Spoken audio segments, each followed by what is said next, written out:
Conversamos com o deputado federal Arthur Maia, PMDB, que na manhã desta sexta-feira participa de um café da manhã no Hotel Palmeiras, aqui em Santo Antônio de Jesus.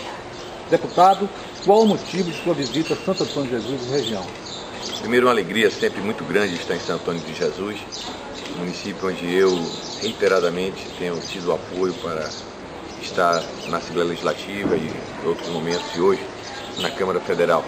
Eu, nesta ocasião, vim para ontem, porque ontem tivemos uma inauguração da agência do INSS lá em Mutuípe, acompanhando esse processo de expansão das agências do INSS, uma reivindicação que fizemos ao nosso amigo do PMDB, ministro Garibaldi Alves, e estivemos ontem em Mutuípe e hoje aqui em Santo Antônio de Jesus conversando com fraternos amigos como o vereador Guino, nosso presidente Delcio, o vice-prefeito Joanito, o Gel, tantos e tantos companheiros pelos quais eu tenho todo apreço, e tratando naturalmente de que teremos no ano que vem uma eleição municipal e por todos esses motivos nós temos que estar aqui ouvindo a posição dos amigos, dos companheiros, para que a gente possa dar a nossa contribuição também. Como o senhor avalia a participação do PMDB na conjuntura política da presidenta Dilma? Fundamental. Veja que nós tivemos algumas votações na Câmara e o PMDB neste ano votou sempre à sua unanimidade nas posições mais controversas. No Código Florestal tivemos todos os votos do partido favoráveis à posição, que era uma posição conjunta do Planalto.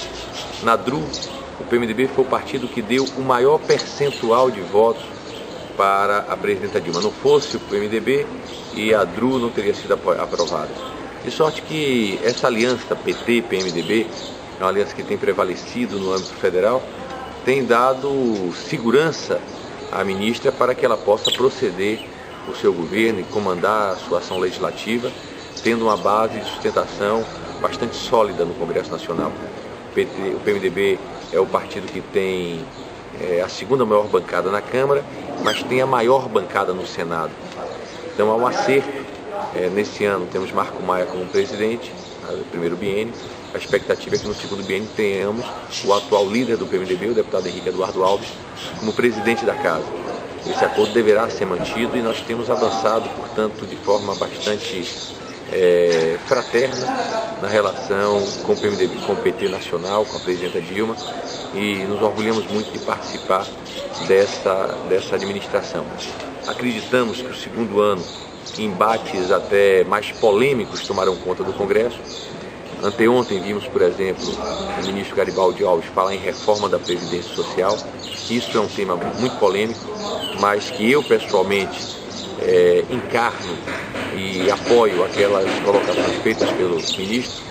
Nós não podemos mudar as regras de quem já entrou na Previdência, mas é preciso pensar de como vamos reagir a um exponencial crescimento na expectativa de vida da população brasileira e, consequentemente, um aumento cada vez maior de um gasto previdenciário através de pensões para pessoas que vivem mais tempo. Então tem que haver um ajuste e isso certamente precisa ser enfrentado pelo Congresso brasileiro. Além disso, já se fala muito na reforma tributária, na reforma política, e o fato concreto e objetivo é que nós estamos vivenciando um momento em que a presidenta tem uma base de sustentação muito sólida. É preciso aproveitar esse momento com essa base de sustentação sólida para fazer com que o partido avance mais, no sentido de conquistar, que o Brasil avance mais nas suas reformas. Como o partido está se articulando para as eleições do próximo ano e qual seria a postura dessa legenda no município de Santo Antônio de Jesus? Olha, nós temos um posicionamento de oposição ao governo do Estado, porque eu, efetivamente, não consigo me conformar. Por mais que eu tenha simpatia pessoal pelo governador Wagner, ele é uma figura do ponto de vista pessoal simpática, mas eu não posso me conformar que a Bahia simplesmente tenha deixado de agir, de existir enquanto um órgão, enquanto um poder capaz de comandar políticas de desenvolvimento do Estado. Então veja que Jacques Wagner está encerrando agora o 5º ano de governo na Bahia. 4 do primeiro mandato, 1 do segundo. não existe uma única obra importante no governo da Bahia, né, no estado da Bahia, feito pelo atual governo.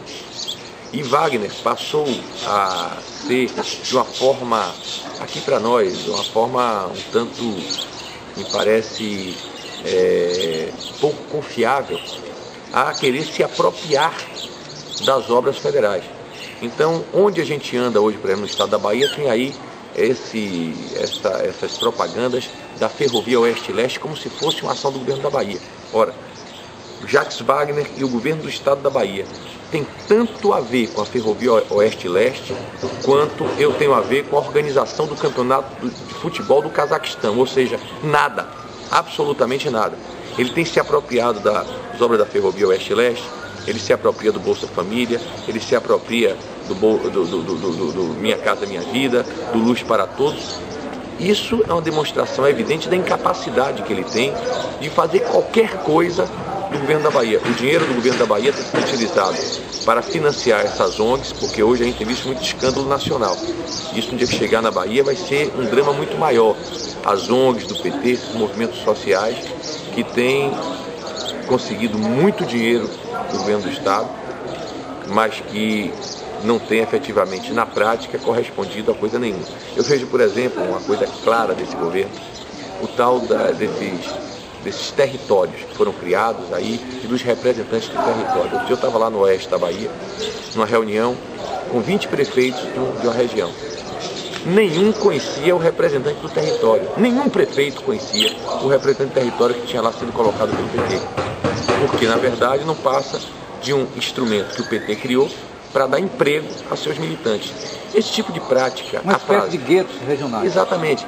Esse tipo de prática política atrasada, que não pensa em trabalhar, que não pensa em fazer, que não pensa em realizar, naturalmente tem sido combatido por nós do PMDB. Então, nós nos organizaremos politicamente na eleição que vem para fazer as nossas alianças e os enfrentamentos municipais no campo da oposição ao governador da Bahia. Agora, esse posicionamento, deputado, não dificultaria um alinhamento com a base aliada ao governo Wagner? Não, estou falando para não ficar contra. Certo, por exemplo, aqui em São Antônio Jesus, houve especulação de que haveria possibilidade de um alinhamento entre o PMDB e o PDT, que hoje está no comando de Humberto Leite. Teria fundamento essa Olha, é muito precoce a gente dizer com quem a gente vai se aliar em cada município. Aqui o PMDB é organizado, bem organizado, o vereador Gel está à frente do partido. Obviamente também que eu estou colocando que a linha do partido é ficar na oposição ao governo do Estado, mas não temos nenhum dogmatismo radical de dizer que está proibida a coligação em algum momento eventual com o PT, mas eu não perco a minha noção de que precisamos criticar esse modelo de governo que Jacques Wagner vem fazendo na Bahia. Agora, em relação à questão de Santo Antônio de Jesus, eu acho que o jogo não está jogado ainda, não está completo. O jogo nem do PT, nem do prefeito, nem de nenhum outro candidato. Tem aí várias candidaturas colocadas, ainda muita incerteza nas alianças que são feitas. Vamos deixar o barco correr para a gente ver como é que as coisas vão ficar na frente. Mas até que ponto a candidatura de Leonel Cafezeiro para prefeito contaria com seu apoio do PMDB como um todo? Eu não posso negar que a candidatura de Leonel conta com a minha simpatia de maneira muito pessoal. Leonel é um homem que tem grandes qualidades, amigo nosso querido, uma pessoa que sempre representou aqui em Santo Antônio de Jesus a ética, a moralidade, o respeito, que é secretário de saúde, teve um grande desempenho como secretário de saúde e naturalmente que é uma candidatura que eu e o PMDB enxergamos com muita simpatia, mas, como eu disse, ainda há muitos passos a serem dados, inclusive, e eu acho que esse é o principal dado a ser revelado no processo, a posição adotada pelo prefeito Evaldo, que é uma liderança política, na minha opinião, a mais importante do município. E como é que está a sua relação com o ex-prefeito Álvaro Bento? Eu tenho muito pouca relação com o Álvaro. Tive com ele na época que ele estava prefeito. Eu, na época, era do PSDB, ele votava em Jutaí, mas pessoalmente tem alguns anos que eu não encontro com o Álvaro. A TV Sagres agradece, o espaço fica aberto às suas considerações finais. Eu quero apenas agradecer a vocês, mais uma vez, pela cobertura da minha presença aqui em Santo Antônio de Jesus, dizer que lá em Brasília estamos sempre às ordens e que o papel jornalístico que vocês desempenham aqui em Santo Antônio na região é um exemplo que merece ser seguido e aplaudido por toda a Bahia. Muito obrigado. Tá,